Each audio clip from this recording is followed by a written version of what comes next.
Welcome to episode 8 of the Rise of Odyssey podcast. 2 weeks late. That rhymed. I'm your host, Danny, with my co host, Haley. And today we're going to talk about standing out. Is that what we're going to do? Wait, did you say what episode this is? Yeah, it's episode 8. Oh, you're right for once. Sorry, I spaced out Yes. already. Great start. Well, no, I think you caught me off guard with a week late or 2 weeks late. And I'm like, no one knows that, but here we are. 2 weeks late for ourselves. No one knows that, but the whole thing is to stay accountable, right? That's the whole thing. I mean, we came back. There's that. True. Um, Yeah, we did. you've been out of town for I don't weeks. Like three, 3.5. Yeah, almost a month. So kind of, and then I was out of town last weekend, so it just kind of puts a little bit of a obstacle in our way, but we're back. Yes. Yes, Lucky, we are. lucky world, lucky world. Yeah, so I don't know, kitchen experiments, I don't know if we have any fear factors. It's hard to know what we talked about and didn't. But I mentioned that I made this like ranch dip out of cottage cheese. Literally all I did was put cottage cheese in my little ninja cup for the blender and go Mhm. whoo. And then you put some ranch seasoning in it. It wasn't terrible. It's not as good as like A&E dip, but it was Did you fine. add anything good in it, like sugar or? No, just ranch seasoning, like the stuff you can get that shakes in dry seasoning. You Uh, uh, okay? Well, never mind. Don't comment on this kitchen part. You're the person that like burns yourself with oil and cuts yourself with knives. or razors. I did that again. So, here we are. Mm. Hey, What was the other okay, when thing? you're unpacking and it's like 11:30 at night and you hold down on the razor, you're grabbing it and then it just nicks you, you know? Doesn't It's have a a normal cover experience. No, your razors have covers? like the shaving razors. Yeah, they're for your Yeah. face. Well, I don't shave my face, number But one, yeah, fair. but they Fair. have covers. Yes, they come with little plastic covers. Well, yeah, they house like four of them, but if you're traveling, you're not going to bring the cover with three Maybe extras, you maybe you know? should rethink your traveling strategies with your razor. I think you can buy things for that. Probably could. It's a lot of effort. Or I could just nick myself every now and again. It's fine. True. Second thing I made, Yeah. I took the Fairlife protein chocolate milk that's 30 grams of protein and had this idea, can you make sugar-free pudding out of it? And it was okay. Next time I'm gonna blend it and not whisk it by hand because it's not as smooth as I'd like, but it's edible. Doesn't Fairlife Pro like chocolate milk have sugar in it? What? Doesn't Fairlife chocolate milk have sugar in it? No, it's the sugar-free pudding mix in the Oh, box. oh, And you oh. take I heard you that. say the milk. I figured the milk had chocolate in it or it had sugar in it. Yes, anytime you make sugar-free pudding, you put some sort of milk in it, it's probably going to add a little bit of sugar. Mhm. Yes. But then I was like, oh, it's 30 grams of protein. That's pretty neat. So here we are. Hmm. So not whisk it Mhm. next time. Do the ninja. Yeah, I'd blend it. Immersion blender, regular blender, something that smooths it out. Mhm. Okay. As far as reading, I'm sure you haven't been. Eh, Physical book, no. Audiobooks, yes. Oh, Yeah.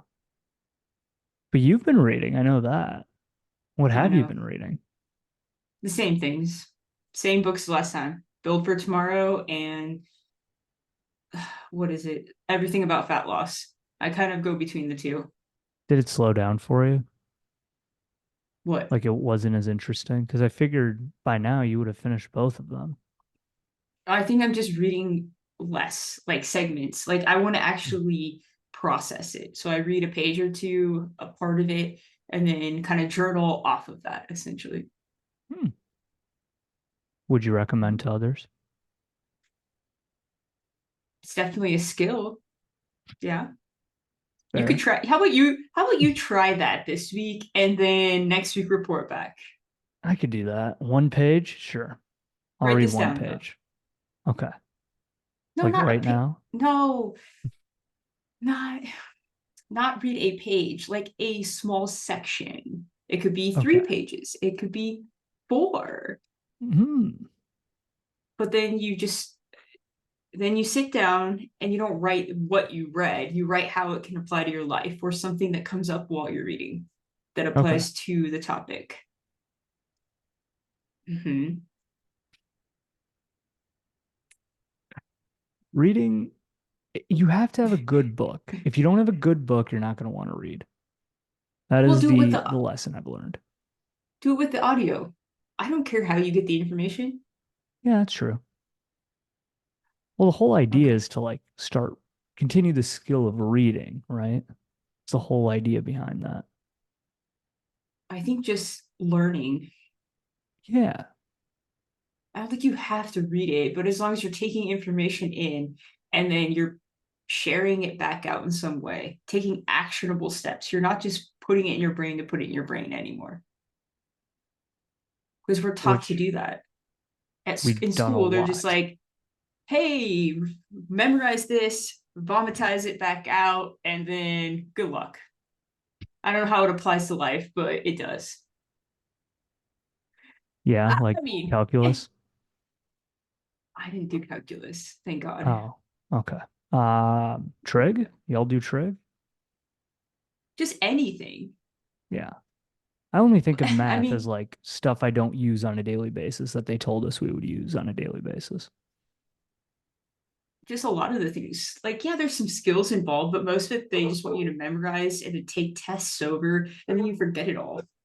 Yeah, history is a good example of that. I But then actually when you ran into apply some of that, that stuff. right, and then when you apply that to now, we try to build skills and practice skills and keep them. But how? We tend to overconsume things, hurt our brains, and then want to shut them off and just forget everything. Yeah. So like a friend of ours that kept talking about little nuggets, like little sections of books and things like that, which probably they learned from a mentor or someone else because that's how we learn things, is to Hmm. just take a little part. Once you get something valuable out of that, then you apply it, right? However that is. Reteach it to other people, pass it on, share the story, that type of thing. I agree with that. There's like So certain I'm things from just each book that I stick with and try to apply or use that always sound interesting. but like but then you share it to the world, like speak it to the world. Oh, that's the second part of the skill. I see. You have to kind of make it your own, right? Because again, if we memorize things and then just spit them back out as we're told, even though we're not supposed to plagiarize, it, it's one of those things that we don't really practice. You That's learn true. something, slightly make it your own, and then continue it throughout your lifespan. Yeah.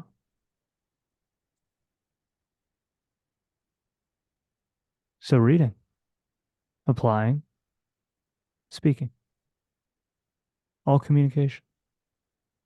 Or you can listen to a book. You don't have to read. You can watch a video. Yeah. You can listen to something, podcasts. I think we're all Yeah. guilty of listening to a bunch of stuff though and listening to it in the background when we're doing something that's boring, like vacuuming or something like that. And then we don't ever retain, at least I don't, retain all the stuff that I just listened to. I don't think you're meant to retain it all, though. I think there's parts that will stick with you, but then in order to keep it fresh, you either, again, re-teach that to other people, or you listen to it again and keep getting more information Yes. It's until it's finding a good applicable. balance. Yes. Yeah.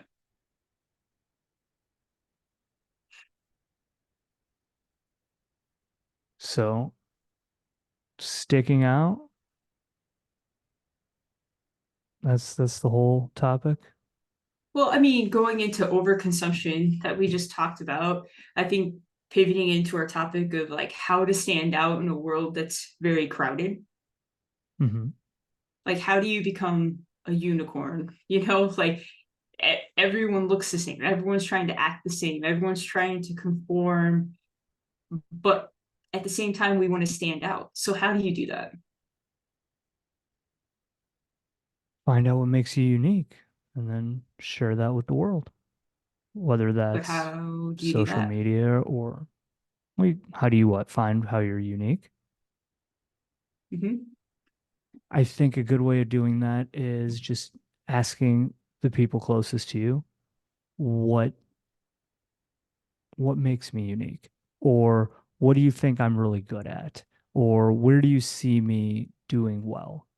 And I think you take some of those ideas and then cross-reference them with who you are, who you believe yourself to be, and then take that and try to make something out of it. I mean, that's the best way to stand out. But you think asking other people, because I think that's sometimes where it gets a little tricky. I'd say ask other people and then cross-reference. So not just ask Mhm. other people and then do what they say, more so ask other people and then think about it and say, oh, yeah, I am good at that. Or, oh, no, I'm not good at that. Why would I do that? And then go from there. I think everybody intrinsically knows what they're good at, right? Like everybody has unique gifts and things like that. I think it takes a lot of self-reflection. You have to be willing to look back and see where your strengths have always been. Like I feel I've always been a creative person. And I think recently in some of my reflection, I realized I like to build things. I like to be a builder. And then test some of it out. So I think when that goes away and it becomes stagnant, I lose kind of passion if I'm not constantly building something or evolving it. Hmm. And I think in school it was kind of like that too, with creative experiments or kind of bringing artistic things into the classroom. That kind of helped me, like taking shoe boxes and making projects out of them and fun and stuff like that. You just become resourceful and build things. Is that why you wanted to build a whiteboard today? No, I didn't want to build a whiteboard today. I just want a whiteboard so that I can start practicing how to teach things that I'm learning outside of our conversations. That's fair. Yeah. I just relate that because I'm like, oh, well, you're talking about building and be a project. But yeah, I agree with you. I think that you are good at building things, and I think that once there's nothing to build, it just kind of gets stagnant or boring and it's not as fun anymore. But how did you do that reflection? Did you do a lot of journaling or what did that look like? A lot of reading, a lot of thinking, a lot of space for myself. I don't know. It takes a lot of time. You have to be open to it. You have to be willing to explore things about yourself and reflect. I don't have an answer. I don't think there's a right answer or wrong answer to this. I'm just saying I don't think asking other people what am I good at is going to make me believe it. I can only believe it if I discover it and then I'm like, hey, this is kind of what I'm thinking. What do you think? And they're like, yeah, actually, I think you're onto something there. Because, you know, if you think of my career, I had to learn how to properly move, work out, coach other people on how to do that because I didn't know how to do that growing up. We've had these conversations. So I had to literally build that skill from scratch. I learned about it, didn't didn't understand it, kept trying, kept trying, kept trying, and finally just starts to click once you practice it in real life. And then from there you start evolving. Like, how do I build fitness programs for different people? How do I do this? How do I do that? And I think the curiosity of it is what helped me grow and keep building and evolving. But we all have skill sets. We all have things that we don't even know we're good at. We just do them. And I think if you don't reflect on what you naturally do and why you enjoy it, then you just kind of go through the motions. Yeah, I could see that. So for you, you're always like, well, I'm good at sales. And I'm like, yeah, but I think there's more to it than just sales. Well, yeah, there's other things that I'm good at. Everybody has things that they're good at. I mean, No, okay, so hold on. So what I think I'm saying is you are like, hey, you're good at fitness. I'm like, okay. That's like me saying you're good at sales. But like why? What makes you good at sales? Why do you love it? Those type of questions that we don't dive into the core. We go surface level.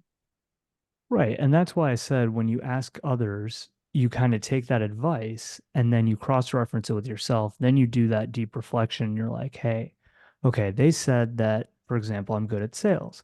So I'm going to take that and I'm going to say, okay, I think I'm good at sales too. And then you have those deeper conversations with yourself and you go, okay, why am I good at sales? What makes me good at sales? What other skills are in that skill that makes me good at that skill? You know what I mean? Yeah, and why do you even like it? Why do you or love it? Whatever you want to Mhm. say. Why are you passionate about it? What drives you? Why are you good at it? Or why do you think you're good at it? But then in my book, it talked about working your next job. What's next? What skills do I have? What skills do I need? That type of thing. So you want to always keep having something else that you're working towards. It's like a zigzag, right? You're Hmm. here and you're zigging, but then all of a sudden you're like, wow, what I'm doing could actually zag me into something completely different. No, yeah. I So think right you now should I'm a always have an writer, exit strategy. right? So you could be like, for us, yeah, right now I'm in the fitness field as a coach, whatever. And but then we have this episode on YouTube, lovely recordings. So that could be a zag, maybe it becomes more natural. It blows up. I don't know where it's going, but it could be our zag. And then Right. we zig again, and then we zag again. So you just never know where life's going to take you. So it's how do you always stay ahead of the game to stand out, not just conform and do what you think you're supposed to do because you see everyone else doing it. Does that make sense? Yes. It's very easy to confront for people because there's usually a lot of people you could follow. And most people are followers, they're not leaders. It's a lot easier to follow than it is to lead. Leading comes with a ton of challenges that a lot of people just wouldn't bother doing. I'd say And is it entrepreneurship is a good example of that. You have to lead yourself. That's the hardest part. yeah, She but kicked but is it something. no, I just hit the desk with my arm. Oh, okay. But is it lead do you think leadership is essential though to stand out? I think leading yourself is. And yeah, I would say leadership is essential to standing out. But can you follow yourself? No. Okay, so the only option is to lead yourself. Yes. Okay, wait. How would you So follow yourself? that's what I'm asking. You just Okay. said, you just said, you know, lead, not follow. So Right. then you said you have to lead yourself, but you can't follow yourself. No. Because you would have to have a direction already if you were following yourself. So there's no way to follow yourself. But you You could lead could. yourself. You could just keep following your lead in the wrong direction. But I thought the whole point was to stand out. Yeah, but I think sometimes we don't, but we think we are. What's a good example of that? You just go through the motions. Yeah. You like majority of the time you're surviving and there's no thriving. I understand there's days where you're struggling and you're just getting by. You're checking the boxes. You are just getting through the day, the week. But at what point do you make space for yourself and figure out what am I doing? Why am I doing it? And start reflecting and really pushing yourself out of that comfort zone. I think a lot What's the of next people would step? rather just not. But again, if you don't lead yourself, I mean, are you going to be happy in a year, a month, contentment? You know what we've talked about. It's so like, how do you stand out? Why do you want to conform? I think to even think about wanting to conform, you probably wouldn't be conforming. if you're even on the thought pattern of I want to stand out, you're probably not conforming. Just realistically. I mean, have you read those average American stats? Like the average American is Did you overweight. just What? did you just ask me that? Okay. Yeah. No, I have not read that, Disney. Would you like to share? Yeah, sure. Anytime. The Okay. average American is overweight, I believe, with who can't handle $1,000 emergency without going into debt, and is probably statistically either divorced or not in a relationship. So that is the average American, just is. So if you take that and you go, okay, I don't want to conform, and you're on that thought pattern, you're probably not that person. Or if you are that person, it's starting to become easier to change than the pain of staying the same. So do you think something happened in their life? A wake-up call, for say? I think most people have something like that. Usually a moment where you just get sick and tired of being sick and tired, and you But do you just do something but about it. yeah. And right now in the world of applying to jobs and things, as you recently have experienced, Oh yeah, it is sucks. it's hard to stand out.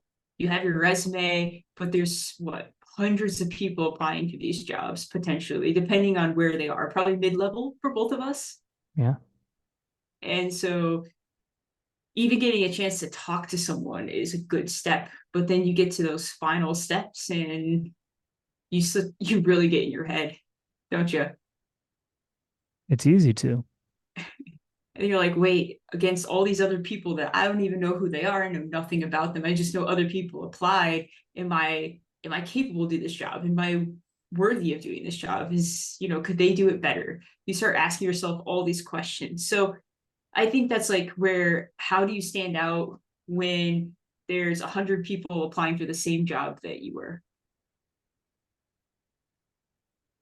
It's a good question. I think that there's a ton of different things you can do.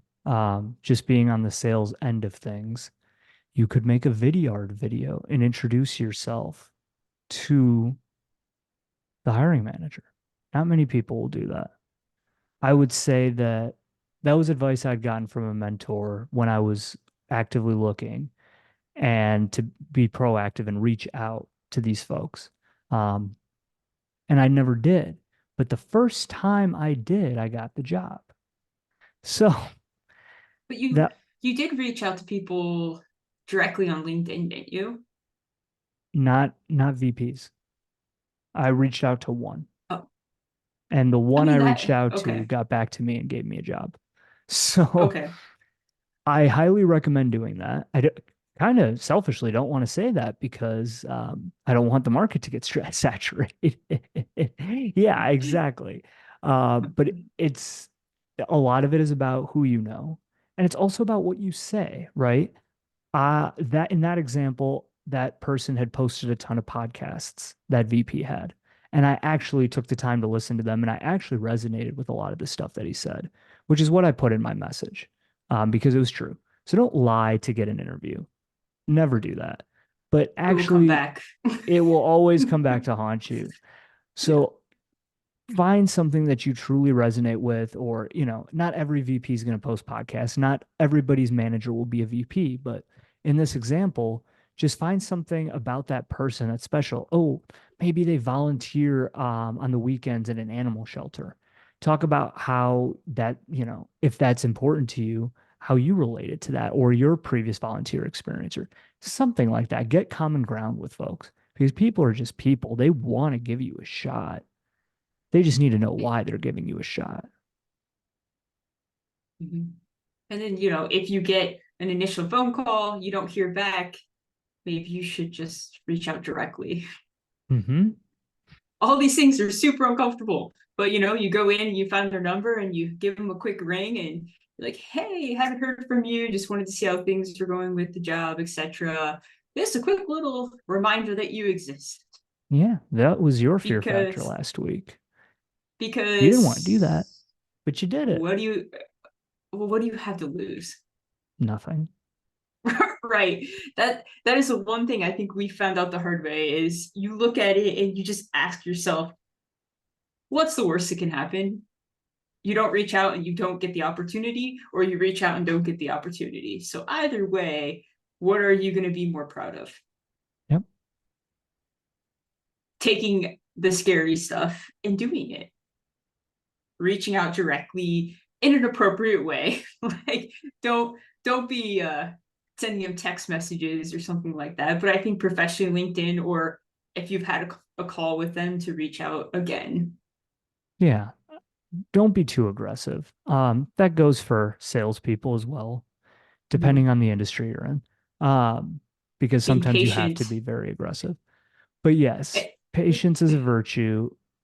Truly understanding people, I think, is the best ROI skill you could have in life in general, is to understand, pick up on social cues, pick up on emotional intelligence, and just be a human being and not weird, creepy, aggressive. It's not that hard. Mhm. So again, to stand out, one, do Mhm. scary things. When you feel like you shouldn't be doing it, you probably should just do it. Yes, but add some context there. I don't feel like jumping off this. I should jump off the building. Yeah, like, No, no, like, okay, so let me backtrack a little. Always be ahead of the game. So wherever yes. you are now, know where you're headed next and what you need to get there, or you're constantly trying to discover what skill set, things you need to get better at to get to where you want to go next. And then two, in order to get there, you do the things that are uncomfortable to get there specifically. Yes. Because if Reaching you out just to stand people, where, talking to folks. right, networking, asking people how they got to where they are, if they were there where you are, if you're working on public speaking, or getting out of your comfort zone like this into the public eye and trying to find haters out there. It's not comfortable. You're definitely making yourself very vulnerable, and maybe that's what I was trying to find, is like vulnerability, and There you go. always doing the next thing, always making yourself 1% better, as they say. Yeah. And And then as a caveat to three, that, also make oh, sure you have enough time for rest and stuff like that too. Yes, always become 1% better each day, but make sure that you're taking care of yourself. yeah, and I think you give 100%, or you give it everything that day, which could be 30%. That's something that I heard recently or read, was you give it everything, and if that means 40% today, you give it 40%. Hmm. I like that. So I don't know, what do you think? Are those three things you would say, or you have different opinion? No, I think you pretty much nailed it right on the head there. I'd say that the most important thing when you're standing out is just to not be afraid of doing the scary stuff, which is easier said than done. Once you're in it, you're in it. You're just going to get it done. It's taking the first step. It's putting the gym clothes on. It's opening the computer and turning on LinkedIn, and getting the message ready and hitting send's the easy part. The hard part is the first step every time. Yeah. Putting my book and journal in my backpack every day, bringing the Hmm. laptop up here today to make sure we do this. You just set up your environment for success as well. Take Plan. your vitamins. Put your vitamins on your kitchen counter. You're more likely to take them if they're in the open. Mine are just right there in front of my backpack every morning on the table. Yep, Voila. So yeah, the more you plan, set up for success, keep yourself vulnerable, you're gonna keep improving. exactly. Why? One more thing. Hmm. Why? Okay, first of all, we're talking about this. So why do we want to stand out? Do we want to stand out?